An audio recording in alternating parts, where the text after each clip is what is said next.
اليوم غادي نهضروا على شنو هي اول حاجه كنديروا ملي كينعس شي واحد تحت تخدير اللحم. هنا عندنا واحد المريض غادي دير له عمليه بتخدير اللحم. في التخدير كنخدموا كفريق كيكون مكون من طبيب انفيرميي دي اسيستون. قبل ما كنبداو كنوجدوا لو بلان ديالنا اللي غنتبعوا، الدوايات اللي غادي نستعملوا ولا دوز ديالهم، شنو الحلول بالنسبه لاي مشكل اللي نقدروا نواجهوه وما كناش عوالين عليه، وكذلك كنتشيكيو لي زيكيبمون ديالنا والماتيريال ديالنا انه موجود وما ناقصنا حتى شي حاجه. هنايا المريض مازال فايق، كنحطوا على الوجه ديالو ماسك كيخرج منه الاكسجين بور باش كيعمر الرئتين بالاكسجين، حيت ان الاكسجين كياخذ بلاصه ديال الازوت، لان في الهواء ديالنا اللي كنتنفسوا عادي الاكسجين كيكون فقط فيه 21% ديال الاكسجين، ولو ريست كيكون فيه الازوت، ثانائي اكسيد الكربون، الهيليوم الى غير ذلك. حنا هنايا بغينا اكثر من 90% ديال الاكسجين في الرئه ديال المريض قبل ما نبداو التخدير، باش حتى الا قدر الله كان شي مشكل ما يطيحش الاكسجين دغيا، وكتكون درنا له اون ريزيرف اللي كتخلي لينا الوقت ندوزو للحلول البديله.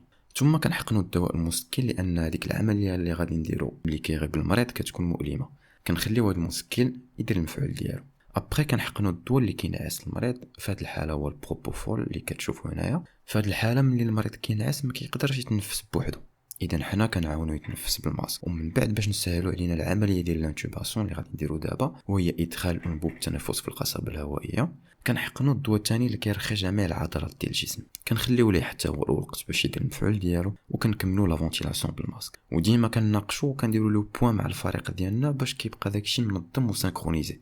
ما كاينش هنايا البلاصه للعشوائيه، لان الحياه المريض بين يدينا ديك الساعه كيكون ان بروفيسيوناليزم في التعامل ولا كومونيكاسيون، ولا جيست ديالنا كيكونوا كاملين بروغرامي ومتناسقين. هذا الجهاز هنا كيتسمى لارونغوسكوب اولا منظار ديال الحنجره. كنبعدوا الشفتين والاسنان ديال المريض قبل ما ندخلوا الجهاز في الفم، باش ما كنجرحوا الشفتين ولا نهرسوا السنان، حتى كتبان لينا الدخله ديال الحنجره، ومن ثم كندخلوا الانبوب اللي غادي يساعد المريض في التنفس اثناء العمليه. من بعد كنتاكدوا ان الانبوب راه في القصبه الهوائيه ماشي في المعده، وكنفيكسيوه من بعد كيدخل المريض العمليه ديالو، حيث انه كيتنفس الان عن طريق التنفس الاصطناعي. في هذا الفيديو كيبان داكشي ساهل، ولكن راه ماشي ديما لوكا، كيكونوا حالات مستعجله، كيكونوا مشاكل غير منتظره كانك ما تقدرش تشوف القصبه الهوائيه الى غير ذلك.